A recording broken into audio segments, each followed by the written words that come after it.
جی ناظرین، story of the day, حکومت supreme court چلی گئی ہے. مسئلہ کیا ہے؟ ہمارے پاس موجود ہیں 3 ایکسپرٹس جن سے ہم آپ کو بنیادی سوالوں کے جواب لے کے دیں گے. بہت سارے ٹیکنیکل گفتگو نہیں کریں گے، بنیادی سوالوں کے جواب لے کے دیں گے. اسٹوڈیو میں بیرسٹر ظفر اللہ خان صاحب ماہر قانون مسلم لیگ نون کو ریپرزینٹ کرتے ہیں، but that's not why you are here. Thank you very much for being with us. Ahmed Bilal Mehboob Sahab سربراہ پلڈیٹ ہمیں جوائن کر رہے ہیں، اور قمر دلشاد صاحب سابق سیکرٹری الیکشن کمیشن ہمیں جوائن کر رہے ہیں. آپ تینوں کا بہت بہت شکریہ. بنیادی سوال میں کر لوں گا اور ہر کسی سے میں اس کا جواب لے لوں گا. قمر صاحب آپ سے میں پوچھ لیتا ہوں، ایک تو یہ بتا دیں کہ یہ جو ڈسکوالیفیکیشن ہے کیا ان ممبران پر بھی لاگو ہوتی ہے جنہوں نے آزاد امیدواروں کے طور پر تو الیکشن لڑا، سمبل ان کے علیحدہ تھے، اور اس کے بعد پی ٹی آئی میں شمولیت اختیار کر لی، ان پر بھی ڈسکوالیفیکیشن لاگو ہوتی ہے کہ نہیں؟ اس کا تلسہ بڑا ایک اہم سوال آپ نے کیا ہے، بڑا ڈیبیٹیبل سوال ہے. اس میں اگر یہ 2 پہلو، اس میں پہلی بات یہ ہے کہ جو ڈیفیکشن ہوتی ہے ان پر ہوتی ہے جنہوں نے اس پارٹی کے سمبل کے تحت الیکشن لڑا ہے. ٹھیک. اب جنہوں نے 5 اگست 2018 کو الیکشن ایکٹ کے تحت انہوں نے اپنے کسی سیاسی جماعت میں اپنی شمولیت کی آمادگی کا اظہار کرنا تھا، اس میں تقریباً یہ 15 22 23 آدمی تھے آزاد امیدوار جنہوں نے ملتان محاذ کے نام سے ایک پارٹی بنائی تھی. تو وہ انہوں نے جوائن کر لیا پاکستان تحریک انصاف میں 5 اگست 2018 کو. اس کو اصلی جو تحریک انصاف نے جو حاصل کی تھی نشستیں 2018 میں، وہ 5 جگہوں پہ کھڑے ہوتے عمران خان، وہ بن گئے تھے 115. وہ 115 وہ بن گئے، 20 وہ بن گئے. اس کے بعد اسی کی بنیادوں پر خواتین کی نشستوں کا اور منارٹی کی نشست کا فیصلہ ہوا، جس پر تعداد ان کی 155 ہوگی. اب اصولی طور پر اگر یہ 22 23 جتنے بھی ہیں آزاد امیدوار جنہوں نے اپنے آزاد اپنا لڑا ہے انڈیپینڈنٹ الیکشن جیت کے نشان پر یا لوٹے کے نشان پر یا مٹکے کے نشان پر، تو وہ سارے آزاد امیدواروں نے جوائن کیا پی ٹی آئی کے سمبل پر الیکشن لاگو ہوتا ہے. اب اگر یہ علیحدہ ہو جاتے ہیں تو اس کے اوپر ڈیفیکشن کے لیے الیکشن کمیشن پاکستان نے فیصلہ کرنا ہے کہ بھئی یہ تو آزاد امیدوار تھے، سمبل ان کے پاس آزاد تھا، تو یہ ڈیفیکشن کی کلاس میں نہیں آتے. ویسے بادی نظر میں وہ ڈیفیکشن کی کلاس میں نہیں آتے. یہ نہیں آتے. ایک منٹ بلال صاحب، آپ کا پوائنٹ آف ویو اس کے اوپر؟ جی، میرا پوائنٹ آف ویو یہ ہے کہ جب وہ پولیٹیکل پارٹی میں کسی میں جوائن کر چکے ہیں تو اب وہ فار آل پریکٹیکل پرپسز وہ اسی پولیٹیکل پارٹی کے ممبر ہیں، اور ان کے اوپر وہ تمام پابندیاں ان کے اوپر لاگو ہوں گی جو پولیٹیکل پارٹی کے ٹکٹ کے اوپر وہ الیکشن لڑنے والوں پہ لاگو ہوں گی. میری رائے تو یہ ہے. ہولڈ آن بیرسٹر صاحب. یہ کیس آف فرسٹ امپریشن ہے، چونکہ پہلے کبھی کسی عدالت میں یہ چیلنج ہوا نہیں، رائے نہیں آئی ہے. بظاہر یہی لگتا ہے کہ یہ جو آرٹیکل ہے اس میں 2 باتیں ہیں. ایک طرف لوگوں کی توجہ نہیں جا رہی، وہ یہ ہے کہ کوئی پارٹی چھوڑے، یہ بھی ہے، اس پہ بھی 63A لگتی ہے، اور جو ووٹ نہ دیں. میرا اپنا خیال یہ ہے کہ جب تک یہ اس پارٹی میں ہیں ان کے اوپر دونوں صورتحال لگے گی، لیکن یہ پہلے نہیں لگے گی، یہ بعد میں لگے گی. جب یہ ایکشن کر کے چلے جائیں گے تو اس کے بعد اس وقت سے پہلے ووٹ دینے کے لیے آزاد. اگلا سوال میرا آدھا پریمپٹ ہو گیا، وہ میں آپ کے پاس لے کے آیا ہوں. قمر صاحب یہ بتائیے گا کہ کیا کوئی پارٹی سربراہ از خود یہ اس کا تعین کر سکتا ہے کہ اس کا بندہ جو ہے وہ ممکنہ طور پر اس کو ووٹ نہ دے، اور اس امکان کے پیش نظر وہ اس کو شوکاز نوٹس دے اور پھر کہے جی کہ میں آپ کو فارغ کرتا ہوں؟ کیا یہ امکانات پر اور اس ابہام پر وہ کوئی فیصلہ کر سکتا ہے؟ نہیں، گو ہیڈ. پارٹی کا سربراہ کے پاس تو یہ اختیارات نہیں ہیں کہ کسی کو فارغ کرے. ہاں، جس نے اپنی پارٹی کے سمبل کے تحت الیکشن لڑا ہے وہ بے شک ان کو پارٹی سے نکال دیں، لیکن وہ اپنے اپنے امیدوار کی آزاد کو اپنے ممبر کے حیثیت سے قومی اسمبلی بیٹھے رہیں گے، لیکن بے شک نکال دیں ان کو. لیکن نکالنے کا اصلی جو ڈیفیکشن ہے یا فلور کراسنگ ہے وہ وہی ہوگا جنہوں اس پارٹی کے سمبل پہ الیکشن لڑا. لکھا سمبل کا الیکشن، سمبل پہ جو الیکشن لڑا ہے وہ ٹھیک ہے، فلور کراسنگ کے زد میں آئیں گے، اس کا فیصلہ الیکشن کمیشن پاکستان نے کرنا ہے. لیکن اس پر بھی طلعت صاحب آپ اس پر تھوڑا ریسرچ کریں، کر لیں. تھوڑا سا معاملہ بڑا سیریس تو نہیں ہے، دلچسپ ضرور ہے. آپ آشا اقلالائی کا کیس نکال لیں تو آشا اقلالائی کا کیس بالکل سیم تھا. اس نے شاہد خاقان عباسی کو ووٹ کاسٹ کر دیا تھا جو پرائم منسٹر بنے تھے. اس کے اوپر جو ہے انہوں نے الیکشن کمیشن پاکستان میں ریفر بھجوایا. تو الیکشن کمیشن پاکستان کے اس وقت کے چیف الیکشن کمیشنر نے سردار رضا لکھا اس کی اپنی مرضی یا خواہش ہے، اس کو اپنے پارٹی کے چیئرمین کی پالیسی سے اختلاف تھا، اس نے پرائم منسٹر کو ووٹ دے دیا. اس میں فلور کراسنگ کہاں سے ہو گئی؟ اس کا اپنا بھی ضمیر ہے، اپنی اوپینین ہے، اس کی اپنی رائے ہے، وہ ممبر ہے قومی اسمبلی کی، تو اس کو ریجیکٹ کر کے یہ بڑا ایک آخر میں یہ لکھ دیا صدر رضا صاحب نے کہ یہ میگافائڈ بدنیتی کے تحت چیئرمین پی ٹی آئی نے ریفر داخل کرایا، تو میں اس کو ریجیکٹ کرتا ہوں۔ تو بڑا دلچسپ آپ نے، اچھا میرے ذہن سے بالکل نکل گیا تھا، آپ نے بڑا دلچسپ کیا۔ ذرا میں بلال صاحب کو پاس جاؤں گا۔ بلال صاحب، جو 4 معیار بنائے ہوئے 4 یا 5 جس کے اوپر ڈیفیکشن کلاس لاگو ہوتی ہے، اس میں یہ بھی ہے کہ اعتماد کے ووٹ کے اوپر، عدم اعتماد کے ووٹ کے اوپر، بجٹ کے اوپر یا پارٹی سے نکالے جانے کی صورت میں، تو یہ جو ابھی قمر دلشاد صاحب فرما رہے ہیں، اس میں تو ووٹ ڈلا پارٹی کی پالیسی کے خلاف، لیکن الیکشن کمیشن نے ایک لینینٹ ویو لیا اور ان کا جی کہ اپنے ضمیر کے مطابق دیا، تو ووٹ ڈلنے سے پہلے تو آپ ممبران کا حق ان سے نہیں چھین سکتے نا، اس پر تو ایگریمنٹ ہے کہ نہیں؟ اوکے، بیرسٹر صاحب آپ کو بات، بلال صاحب آپ کو فی الحال دیکھیے 63A بذات خود یہ بتا رہی ہے، جب ایک کام کا ایکشن کا ریزلٹ بعد میں بتایا جائے، اس کا مطلب ہے کام ہوگا تو ہوگا نا۔ ٹھیک، پرائم منسٹر کو یا کسی پارٹی ہے کو ہائپوتھیٹیکلی کوئی حق نہیں ہے، قانون کا بھی ہائپوتھیٹیکل پہ نہیں چلتا، ناول اور فکشن چلتے ہیں، قانون تو کنکریٹ ہوتا ہے نا، ایک عام ہو جائے گا۔ اچھا، اس میں انٹرسٹنگ بات ہے، آپ نے پہلے پریزیوم کر لیا کہ ہمارے خلاف ووٹ جائیں گے، اگر یہ بات ٹھیک ہے تو اس کا مطلب ہے you have lost the majority, جائیں پھر آپ گھر۔ اگر آپ نے یہ بات مانی لیے کہ میرے خلاف ووٹ کرنے لگے ہیں، اس کا مطلب آج آپ کو معلوم ہو گیا نا کہ آپ کے پاس میجارٹی نہیں، پر بیٹھے آپ کس لیے؟ یہ بات طے ہے کہ ان کو کوئی حق حاصل نہیں ہے، یہ شکایت کریں گے اس وقت جب ڈیفیکشن ہو جائے گی، اسپیکر کے پاس 2 دن، اس کے بعد الیکشن کمیشن کے پاس جائے گا، وہ اس کو میرٹ کے پاس دیکھیں گے۔ اس سے پہلے کسی کو روکنا، یہ ہٹلر کا فاشزم تو ہو سکتا ہے، جمہوریت نہیں ہو سکتی۔ جمہوریت کنونشن پہ چلتی ہے، لا پہ چلتی، آئین میں واضح طور پہ لکھا ہوا ہے ہر آدمی کا رائٹ ہے کس طرح ووٹ دے۔ بلال صاحب، سوال ذرا میں کسی اور زاویے سے کر لیتا ہوں، جب تک ووٹ نہیں ڈلے ان صورتحال میں جس کا مینشن کیا گیا ہے ڈیفیکشن کے اوپر، تب تک آپ مفروضے پر لوگوں کو فارغ کرنے کی درخواست نہیں کر سکتے۔ Isn't that a fact؟ بالکل بالکل، یہ بالکل واضح ہے، ہمارے آئین کے اندر یہ بالکل واضح لکھا ہوا ہے، اس میں کوئی ابہام بھی نہیں ہے، وہ ایک پورا پروسیس لکھا ہوا ہے، وہ ٹریگر ہی اسی وقت ہوتا ہے جب وہ آدمی یہ کام کر چکتا ہے، تو پھر ہی سربراہ ہے کسی پارٹی کا وہ ڈیکلریشن دیتا ہے۔ ڈیکلریشن تو اس چیز کا ہوتا ہے نا جو ہو چکی ہو، تو جو ابھی ہوئی نہیں اس کا ڈیکلریشن کیا ہوگا؟ مفروضے کی بنیاد پہ کوئی ڈیکلریشن نہیں ہو سکتا، اور میرے خیال میں اس کی کوئی حیثیت نہیں ہے۔ ذرا دلشاد صاحب، سزا کیا ہے؟ یہ سزا ہے یا اس کی کاسٹ ہے؟ اور دونوں میں فرق ہے کہ سزا ہے ایک مورلی اور کانسٹیٹیوشنلی ریپریہنسبل ایکٹ میں، کاسٹ یہ ہے کہ اگر آپ یہ کام کریں گے تو اس کی آپ کو کچھ سزا کچھ آپ نے خمیازہ بھگتنا ہے اس کا۔ یہ بتائیے گا کہ کیا پارٹی لائن کراس کر کے جو ووٹ ڈلتا ہے وہ ووٹ ڈیفیکٹیو ووٹ ہوگا، وہ کاؤنٹ ہی نہیں ہو سکتا، یا وہ افیکٹیو ووٹ ہوگا؟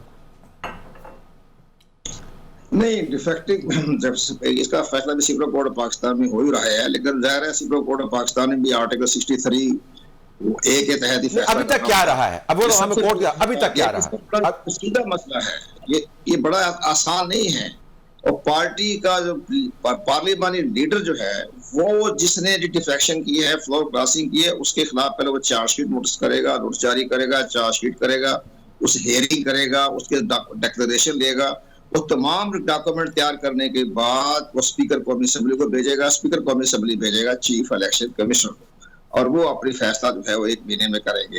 ایک بڑا اچھا، پھر اس کے بعد الیکشن کمیشن نے بھی اپنی کارروائی کرنی ہے، اور وہ سب کو طلب کرے گا کیا وجوہات ہیں، کیا معاملے ہو گئے۔ اگر وہ پارٹی کی جیسے ڈیفیکشن کی ہے، فلور کراسنگ کی ہے، اگر وہ اس کے بعد پارٹی کے چیئرمین کی پارٹی کی پالیسی پر چارج شیٹ کر دیتا ہے کہ جناب ان میں یہ خامیاں تھی، یہ بیڈ گورننس تھی، اس کی بنا پر میں نے اپنا فیصلہ کیا، وہ بڑا اہم فیصلہ سامنے آ جائے گا۔ جیسے آشا گلانی نے جو اپنے چارج شیٹ کا جواب دیا، اس نے بڑے خوفناک قسم کے الزام لگائے۔ درمیان میں میرا ایک سوال سن لیں، اس دوران دلشاد صاحب، اس دوران یہ تمام جب پروسیس ہو رہا ہے، جو ووٹ ڈلا ہے وہ افیکٹو ہے یا ڈیفیکٹو ہے؟ نہیں، وہ ٹیکنیک بات میں نے بتا دی نا آپ کو۔ نہیں، آپ مجھے بتائیں کہ اس دوران جب یہ پروسیس چل رہا ہے آپ کی نظر میں وہ ووٹ ڈیفیکٹو ہے یا افیکٹو ہے؟ وہ ہماری نظر میں جو آج کا جو صورتحال پیدا ہو رہی ہے، میری نقطہ نظر یہ ہے کہ فلور کراسنگ کے زمرے میں وہ نہیں آتے، وہ پورے پالیسی کے تحت کریں. جب تک جی بلال صاحب آپ کا ٹیک کیا ہے؟ جی وہ بے شک وہ فلور کلاسنگ کے زمرے میں آ جائیں، لیکن وہ ووٹ افیکٹو ہے، کیونکہ ہمارے دستور کے اس معاملے میں جہاں ڈسکشن ہو رہی ہے کہیں یہ نہیں لکھا ہوا، ورنہ یہ بڑی آسانی سے لکھا جا سکتا تھا کہ ایسے ووٹ کاؤنٹ نہیں ہوں گے جو فلور کراسنگ کے نتیجے میں کاسٹ ہوں گے.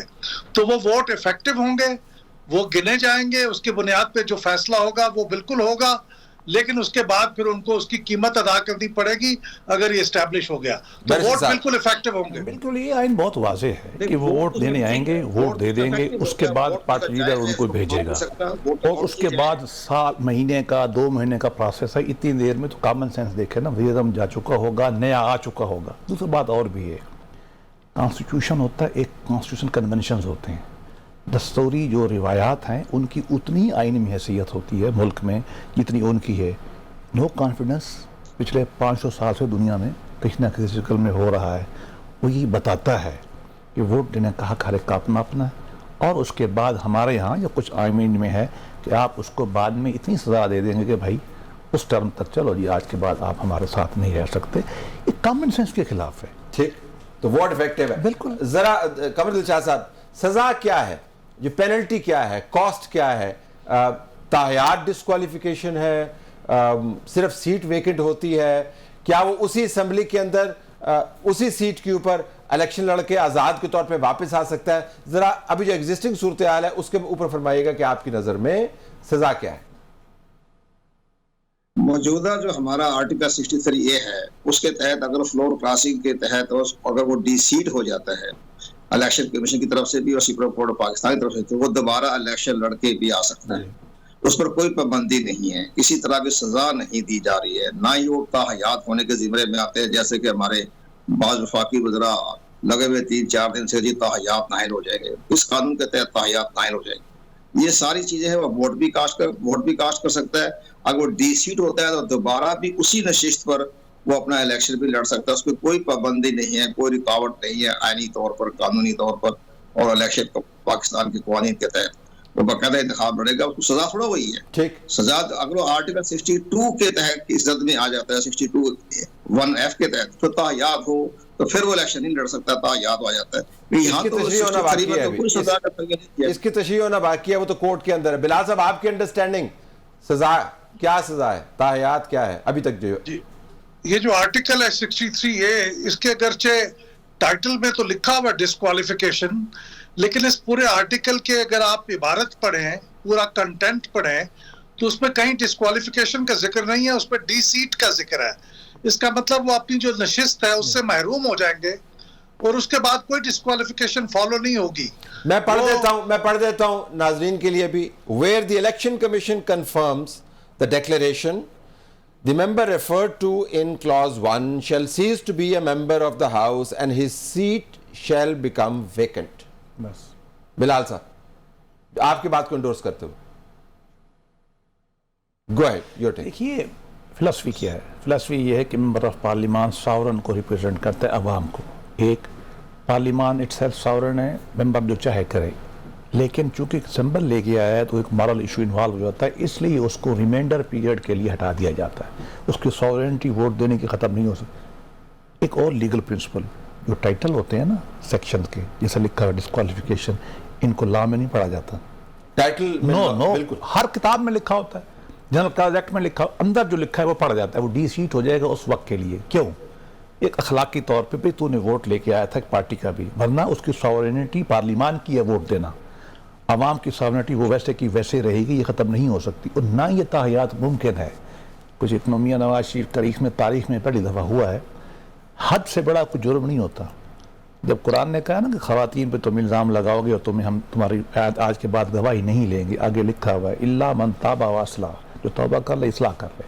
یہ تو بہت ٹیمپریری تھا کام ہے. اور انگلینڈ میں کئی دفعہ نو کانفیڈنس ہوا ہے، اور ملکوں میں ہوا ہے تو کبھی ڈسکوالیفائی ہوئے، never. Okay, towards the very and Qamar دل شاہ صاحب، تو پھر اب جب صدارتی ریفرنس گیا ہے جس کے اندر واضح سوالوں کے جوابات کی بھی مزید تشریح مانگی گئی ہے کہ تاحیات ہونا چاہیے کیونکہ یہ تو 62-63 کے نیچے آ جاتا ہے، آپ اس سارے معاملے کو کیسے دیکھتے ہیں؟ کورٹ کو واضح طور پر جو چیزیں لکھی ہوئی ہیں آپ کے خیال میں ان حالات کے پیش نظر کوئی ایسی تشریح ممکنہ طور پر سامنے آ سکتی ہے جو لکھے ہوئے سے آگے کی بات کر رہی ہے؟ صدارتی ریفرنس جو داخل کیا گیا ہے وہ بعدی نظر میں حکومت نے اپنی شکست تسلیم کر لی، اپنی پسپائی کو تسلیم کیا ہے۔ پہلی بات یہ ہے کہ سپریم کورٹ آف پاکستان کے پاس کوئی ایسا قانونی اختیار نہیں ہے جو آرٹیکل 63A میں کوئی تبدیلی یا ترمیم کر سکے۔ یہ سارا کام جو ہے یہ 2/3 میجارٹی کی چاہیے، پارلیمنٹ قانون سازی کر سکتی ہے، لیکن جو ہماری جو موجودہ سپریم کورٹ کے پاس آپ کل صاحب ایک اور اہم بات دیکھیں، اس میں جو ریفرنس کیا نا یہ لکھا ہوا ہے ایڈوائزری، یعنی مشاورتی جو ہے وہ ایک مشاورت کے لیے کہا گیا ہے، وہ اپنا ریمارک دے دیں گے، اوپینین دے دیں گے، وہ کہیں گے بھی پارلیمنٹ میں آپ ترمیم کر لیں، قانون سازی کر لیں، اس میں بات ہوگا، اس پر کوئی بائنڈنگ نہیں ہوگی اس اوپینین پر عمل درآمد کرنے کا۔ اوپینین ہے نا، جیسے سینٹ کے الیکشن میں سپریم کورٹ آف پاکستان نے ان کو اوپینین دی تھی کہ اب آپ کو سینٹ کا کوئی طریقہ کار نکال لیں، تو الیکشن کمیشن نے کمیٹی مقرر کر دی، اس کا آج تک اجلاس بھی نہیں ہوا۔ لیکن یہ سارے معاملات اسی طرح ہوگی، ایڈوائزری ہے، مشاورت ہے، اس مشاورت کو جو ہے وہ کسی پر بائنڈنگ نہیں ہوتی۔ بلال صاحب آپ کا ٹیک جو ہے اس ریفرنس کے اوپر ان معاملات پر بھی جو اگر کتاب کھولیں تو اس میں کافی واضح انداز سے لکھے ہوئے؟ میرا نہیں خیال کہ ریفرنس کے نتیجے میں اس پہ کوئی اضافہ کر سکتے ہیں۔ اس میں تشریح کا سکوپ بھی میرے خیال میں تو بہت لیمیٹڈ ہے، اس میں اتنی واضح چیزیں ہیں کہ اس میں کیا تشریح کریں گے وہ، لیکن بہرحال تشریح ہی کر سکتے ہیں، اس میں اضافہ یا اس میں کمی تو نہیں کر سکتے، اور میرے خیال میں اس کے بھی سکوپ بہت لیمیٹڈ ہے۔ یہ بات قمر صاحب نے ٹھیک کی، کامن مین کو شاید پتہ نہیں ہے کہ سپریم کورٹ میں ہر معاملہ فیصلے کے لیے نہیں جاتا۔ ہمارے آئین میں ایک مشورے کی کلاد ہے، یہ مشورے کے لیے کہا ہے۔ ایک بات بڑی اہم ہے، اگر انہوں نے ہمیشہ ڈسکوالیفائی ہونا ہوتا نا تو اس کلاس کو 63 سے لنک کر کے کہا جاتا کہ آج کے بعد وہ لوگ الیکشن نہیں لڑ سکتے جیسا لکھا ہوا ہے فلاں فلاں، ان میں یہ بھی لکھا ہوتا جو 63 کی ایک تک ڈیفیکٹ کر گئے، جو اس میں نہیں لکھا وہاں نہیں لکھا ہوا۔ ایک ہماری رائے میں، باقی عدالت عالیہ عظمیٰ بیٹھی ہے جو چاہے کرے، اور بعض فیصلے ہماری تاریخ میں بڑے عجیب سے ہیں، میں بڑے ادب سے کہتا ہوں۔ میرا اپنا خیال یہ ہے کہ اس صورتحال میں ان الفاظ کے ساتھ جو آئین میں واضح کر دی ہیں ان کے پاس سوائے اس بات کے کہنے کا نہیں ہے جو آئین میں بظاہر کہا ہے اور جو لوگ کہہ رہے ہیں۔ ہمیں امید ہے کہ ایسا ہی فیصلہ ہوگا، بہرحال باقی وہ ساورن بندہ ان کا۔ آپ تینوں کا بہت بہت شکریہ۔ پروگرام میں خوش آمدید۔ عامر طلال گوپنگ ہمیں جوائن کر رہے ہیں، ناراض ہیں پارٹی سے۔ ہم ان سے جاننا چاہتے ہیں کہ اس وقت ان تمام معاملات کو یہ کیسے دیکھ رہے ہیں۔ عامر صاحب آپ کا بہت شکریہ۔ پہلے تو میں آپ سے یہ جاننا چاہوں گا کہ جب آپ نے تحریک انصاف میں شمولیت اختیار کی تھی تو کبھی آپ نے یہ سوچا تھا کہ حالات یہاں تک پہنچ جائیں گے؟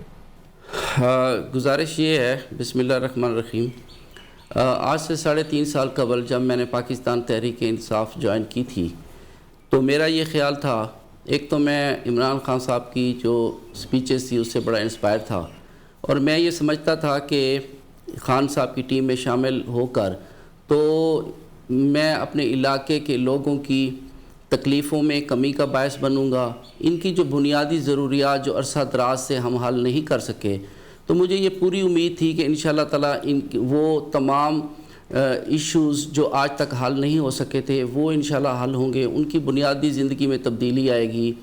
اور دوسری اور سب سے امپورٹنٹ بات یہ تھی کہ میرا یہ خیال تھا کہ جو میرا غریب کاشتکار ہے، جو میرا غریب مزدور ہے، میں اور عمران خان صاحب کی ٹیم مل کے ہم ایسی معاشی ایک صورتحال لے کے آئیں گے جس میں میرے علاقے کا، میرے ضلع کا ہر آدمی خوشحال ہوگا۔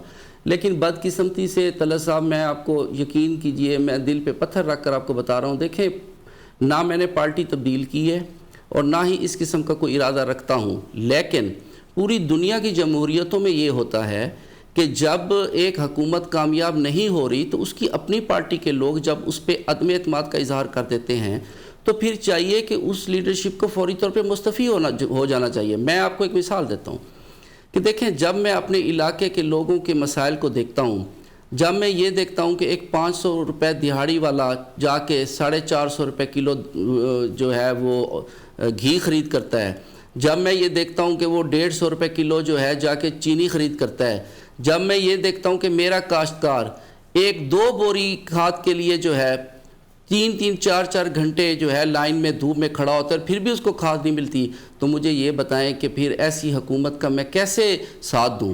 اور دوسری سب سے امپورٹنٹ بات یہ ہے کہ خان صاحب پوری دنیا کی جمہوریتوں کی مثال دیتے ہیں، انگلینڈ، امریکہ، یورپ، مجھے یہ بتائیں کہ کیا ان وہاں کی جمہوریتوں میں کیا جو ہے جب ایک حکومت کامیاب نہیں ہو سکتی اور اس کے بعد جب اس کے خلاف جو ہے اس حکومت پہ عدم اعتماد کا اظہار ہو جاتا ہے تو کیا اس کے وزیر اعظم پہ یہ اخلاقی طور پہ فرض نہیں بنتا کہ وہ مستعفی ہو جائے؟ مجھے یہ بتائیں، جب 2 درجن سے زیادہ پی ٹی آئی کے ارکان اپنی ہی حکومت پہ عدم اعتماد کا اظہار کر چکے ہیں، تو میرا خیال یہ ہے کہ خان صاحب کو چاہیے کہ وہ فوری طور پہ مستعفی ہو جائیں اور اس کے بعد ایک نیا دوسری پارٹیوں کو موقع دینا چاہیے کہ وہ نیا قائد اعوان لے کے آئیں۔ تو اس لیے میں تو خالصتاً اپنے علاقے کی عوام اور اپنے ضمیر کی آواز پہ جو ہے لبیک کہتے ہوئے عدم اعتماد والے دن میں ضرور جاؤں گا قومی اسمبلی میں، اور جو میری عوام کا رائے ہوگی، میرے حلقے کی رائے ہوگی اور جو میرے ضمیر کی آواز ہوگی اس پہ میں انشاءاللہ تعالی ووٹ دوں گا۔ جی اچھا یہ فرمائیے گا کہ اب شو کاز نوٹسز جاری کر دیے ہیں اور یہ کہا گیا ہے جی کہ ٹریڈ ہو گئے ہیں ان کی لائلٹیز اور گالم گلوچ جو آپ نے سنی، جو بد زبانی آپ نے سنی وہ بھی ہے، تو اس سوال کا جواب ہمیں آپ سے لینا ہے کہ کیا آپ نے پارٹی جو ہے پی ٹی آئی چھوڑ دی؟ جی وہ میں اپنے دیکھیں میرا ایک گروپ ہے دوستوں کا، پولیٹیکل لوگوں کا، جو مجھے اس ایوان میں بھیجتے ہیں، میں ان کی رائے کو مد نظر رکھوں گا، اپنی عوام سے، اپنے حلقے کی عوام سے بھی میں رائے لے رہا ہوں اور ان کی مشاورت سے جو انشاءاللہ تعالی میرے دوستوں کی رائے ہوگی وہی میری رائے ہوگی۔ یعنی ووٹ دینے کا آپ نے فیصلہ نہیں کیا، وہ بعد میں کریں گے کہ کہاں پہ ووٹ آپ نے دینا۔ عمران خان صاحب یہ فرماتے ہیں بار بار ہر جلسے کے اندر کہ آپ نے، آپ سے مراد دوسرے اراکین نے، جی طلعت بھائی یہ آپ نے بہت ہی امپورٹنٹ بات کی ہے۔ یہ میرے ہاتھ میں اس وقت سورہ یاسین ہے، تو میں اس پہ ہاتھ رکھ کے کہہ رہا ہوں کہ عدم اعتماد کے سلسلے میں نے کسی سے 1 روپیہ بھی نہیں لیا۔ اب میں ایک بات کہنا چاہوں گا طلعت بھائی کہ یہ جو ارسطو وزیر ہمارے آ کے سارا دن میڈیا پہ لوگوں پہ جھوٹی تہمتیں لگاتے ہیں، ان سے یہ پوچھیں کہ اللہ اور اللہ کا قرآن کیا کہتا ہے۔ سب سے بڑا گناہ یہ ہے کہ لوگوں پہ جھوٹی تہمت لگانا، اور انشاءاللہ تعالی میں اسی قرآن پہ حلف دے رہا ہوں کہ میں نے کسی سے 1 روپیہ کا روادار نہیں ہوں، اور جہاں تک میری معلومات ہیں، جتنے میں دوستوں کو جانتا ہوں تحریک انصاف کے کہ جو عمران خان صاحب اور ان کی حکومت پہ عدم اعتماد کا اظہار کر رہے ہیں، میں اس قرآن پہ ہاتھ رکھ کے کہہ رہا ہوں جو میری معلومات ہے کسی نے 1 روپیہ نہیں لیا۔ یہ سب کچھ جو ہے، یہ جو کچھ بھی وہ فیصلہ کر رہے ہیں، یہ 3.5 سال کی ہماری حکومت اور ان کے جو ارسطو وزیر ہیں ان کی کارکردگی کی بنیاد پہ یہ سارا کچھ ہو رہا ہے۔ Thank you. جی اچھا یہ فرمائیے گا کہ کچھ عرصہ پہلے وزیر اعظم کے حق میں ووٹ ڈلے، یہ تو عدم اعتماد کا معاملہ ہے، ہم اعتماد کے ووٹ کی بات کرتے ہیں، تو اس وقت ظاہر آپ نے ووٹ ڈالا ہوگا ان کے حق میں، تو اس وقت کیا یہ مسئلے درپیش نہیں تھے؟ دیکھیں طلعت صاحب، گزارش یہ ہے کہ ہر پارلیمنٹری میٹنگ میں میں اور میرے جیسے بہت سارے ساتھی بار بار خان صاحب کو کہتے رہے ہیں کہ سر مہربانی کریں، اپنی معاشی ٹیم کو ٹھیک کریں، اپنے وزراء کو کہیں کہ سارا دن جو ہے میڈیا پہ آ کے تقاریر کرنے سے کی بجائے اپنے دفاتر میں بیٹھیں، عوام کے نمائندوں کو ملیں، ان کے مسائل حل کریں۔ یہ ہم بار پارلیمنٹری میٹنگز میں خان صاحب کو کہتے رہے ہیں کہ مہربانی کریں، حکومت کی پرفارمنس کو ٹھیک کریں، ہم پہ لوگوں کا بہت زیادہ پریشر ہے۔ طلعت بھائی مجھے یہ بتائیں، مجھے نہیں پتا، میں 14 سال سے پارلیمنٹ کا ممبر ہوں، مجھے نہیں پتا کہ جب میں عوام میں جاؤں گا اور جتنی بے چینی عوام میں ہے تو کیا یہ میرا گریبان نہیں پکڑیں گے؟ مجھے یہ بتائیں کہ جب مجھے تو ایک پالیسی سمجھ نہیں آئی آج تک اپنی حکومت کی۔ مجھے یہ بتائیں کون سی فارماسیوٹیکل کمپنیز تھیں کہ جو کہ احتجاج کر رہی تھی کہ ہماری قیمتیں بڑھائی جائیں؟ ہماری حکومت نے 4 دفعہ قیمتیں بڑھائی ہیں۔ مجھے یہ بتائیں کہ دوائی غریب آدمی کی پہنچ میں رہی ہے؟ میں کہتا ہوں غریب تو غریب جو متوسط طبقہ ہے، جو پی ٹی آئی کی سب سے بڑی طاقت تھی، سب سے زیادہ جو زہر ہے ہم نے ان کی زندگی میں گھول دی ہے. نہ ان سے بچوں کی فیس پوری ہو رہی ہے، نہ ان سے پیٹرول پورا ہو رہا ہے، نہ ان سے بجلی کا بل پورا ہو رہا ہے. سب سے زیادہ مشکلات میں وہ ہے. تو اس لیے میرے لیے یہ بہت مشکل ہے. میں انشاءاللہ تعالیٰ تحریک عدم اعتماد والے دن وہی فیصلہ کروں گا جو میری عوام کا فیصلہ ہوگا، کیونکہ میں نے پھر عوام میں ہی جانا ہے. مجھے پتہ ہے کہ میں نے اس عوام میں جانا ہے. میں کلا عامر خان کچھ بھی نہیں ہے. میرا ایک گروپ ہے، میرے دوستوں کا گروپ ہے، پولیٹیکل لوگوں کا گروپ ہے، عوام ہے میری. 10 لاکھ عوام کا میں ایک میری تحصیل علی پور اور جتوئی جہاں سے میں نمائندہ ہوں، تقریباً 8 سے 10 لاکھ کی آبادی ہے. مجھے یہ بتائیں وہ لوگ میرا گریبان نہیں پکڑیں گے کہ کیا کرتے رہے ہو تم 5 سال؟ اور دوسری بات طلعت بھائی، اتنی بری پرفارمنس ہے ہمارے وزراء کی، یہ بھی میں حلفاً میڈیا کے اوپر کہہ رہا ہوں کہ 3.5 سال میں آج تک اپنی عوام کا، علی پور کی عوام کا ایک مسئلہ بھی ان سے حل نہیں کرا سکا، ایک بھی. اگر کسی نے، اور بارہا میں منسٹرز کے پاس جاتا رہا ہوں چھوٹے موٹے معاملات کے سلسلے میں میڈیا پہ کہہ رہا ہوں کہ علی پور تحصیل کا میں دعوے سے کہہ رہا ہوں کوئی وزیر سامنے آئے اور بتائے. پہلی بات تو یہ ہے کہ یہ رستو سارا دن آ کے، اور میں آپ کو ایک اور بات بھی طلعت بھائی بتاؤں، ہماری حکومت کو ڈبانے میں ان 4-5 وزیروں کا بہت بڑا ہاتھ ہے. اور یہ بھی میں آج ایک سیاسی ورکر کی حیثیت سے میں آپ کو بتانا چاہتا ہوں کہ انشاءاللہ تعالی الیکشن والے دن، یہ 2023 کا جو الیکشن، یہ ڈبل فگر میں بھی نہیں جائیں گے. میں ایک سیاسی ورکر ہوں، سیاسی کارکن ہوں، اور سیاسی کارکن کا بیٹا ہوں. میرے والد صاحب 6 سے 7 دفعہ پارلیمنٹ کے ممبر رہے ہیں. میں سیاسی پولیٹیکل ہوں اور لوگوں کی سینس کو جانتا ہوں. اور میں آپ کو آج میڈیا پہ کہہ رہا ہوں کہ 1.5 سال بعد یا 6 مہینے بعد یا 3 مہینے بعد جب بھی الیکشن ہوتے ہیں، یہ ارسطو ڈبل فگر پہ بھی نہیں تو جائیں گے. اگر یہ عثمان بزدار کو ہٹا دیں تو آپ کا مسئلہ حل ہو جائے گا؟ دیکھیں، مجھے سارے تحفظات فیڈرل گورنمنٹ کے ساتھ ہیں، سارے تحفظات میرے، اور میں ان کی کارکردگی سے انتہائی مایوس ہوں، اور میرے جتنے بھی تحفظات ہیں وہ فیڈرل گورنمنٹ کے ساتھ ہیں. عمران خان کیا کریں کہ آپ مان جائیں؟ میں عرض کرتا ہوں، پہلی بات تو یہ ہے کہ 2013 کے الیکشن میں نے آزاد حیثیت سے جیتا تھا، اور نہ صرف میں نے جیتا تھا بلکہ میرے 2 MPs بھی آزاد حیثیت سے، میرا پورا گروپ کامیاب ہوا تھا. پھر میاں نواز شریف صاحب کی جو ہے انہوں نے مہربانی کی، انہوں نے بلایا اور میں ان کے ساتھ شامل ہوا. جب یہ تحریک انصاف کا شور اٹھا تو جس طرح کے بہت سارے لوگوں کو غلط فہمی ہوئی، اسی طرح میں سمجھتا ہوں کہ مجھے بھی غلط فہمی ہوئی. اور میرا وہ فیصلہ، میں آج تک اس فیصلے پہ پچھتا رہا ہوں کہ میرا وہ غلط فیصلہ تھا کہ میں بھی جس طرح باقی پاکستان کے لوگ بیوقوف بنے ہیں، تو میں سمجھتا ہوں شاید مجھ سے بھی بہت بڑی غلطی ہوئی ہے کہ میں تو یہ سمجھتا تھا، میں نے جیسے پہلے عرض کیا کہ میں تو یہ سمجھتا تھا کہ جو میرے علاقے کے مسائل ہیں، جو غربت ہے، تو ہم انشاءاللہ تعالیٰ سارے مل کے لوگوں کی بنیادی جو زندگی میں تبدیلی لے کے آئیں گے. لیکن تبدیلی یہ آئی کہ ہم نے ان کو اور غربت کی لکیر سے نیچے ڈال دی ہے. یقین کریں طلعت بھائی، میں جب اپنے علاقے میں جاتا ہوں اور میں غربت دیکھتا ہوں تو یقین کریں میں خون کے آنسو روتا ہوں. میں آپ کو بتا نہیں سکتا کہ کتنی غربت ہو گئی ہے. اور یقین کریں کہ لوگ، میں نے آج تک یہ تو دیکھا تھا کہ عوام یا لوگ آتے ہیں اور آ کے جو ہے نا موجودہ گورنمنٹ کے خلاف بات کرتے ہیں، لیکن کبھی میں نے یہ نہیں دیکھا تھا، اور یہ بھی میں خدا کو حاضر ناظر جان کے کہہ رہا ہوں کہ لوگ بد دعائیں دیتے ہیں ہمیں، بد دعائیں، اور میں مزید یہ بد دعائیں لینے کے لیے بالکل تیار نہیں ہوں. اور میں جو کہہ رہا ہوں حلفاً کہہ رہا ہوں، جہاں تک میری نالج ہے، کیونکہ ہم ہر وقت عوام کے ساتھ ہیں، میں الحمدللہ ہر ہفتے اپنے حلقے میں جاتا ہوں، لوگوں کے ساتھ رابطہ رکھتا ہوں. میں نے آج تک یہ نہیں دیکھا تھا کہ کوئی عوام موجودہ حکومت کو بد دعائیں دے، اور میں مزید اس کا حصہ بننے کے لیے بالکل تیار نہیں ہوں. جی، لیکن یہ تو کہتے ہیں کہ ان کے ٹکٹ لینے کے لیے لائنیں لگی ہوئی ہیں، اور ایک سیٹ کے اوپر 6 لوگ جو ہیں وہ ٹکٹ لینے کے لیے تیار ہیں، اور جو لوگ ان کو چھوڑ کے جائیں گے ان کی سیاست ختم ہو جائے گی وغیرہ وغیرہ. آپ نے سنا ہے بیانیہ بہت زور و شور سے بیان کر رہے ہیں، اس کے اوپر آپ کی رائے کیا ہے؟ جی، وہ آپ بھی یہی ہیں طلعت بھائی، انشاءاللہ تعالیٰ میں بھی ادھر ہوں، اللہ تعالیٰ مجھے بھی زندگی دے.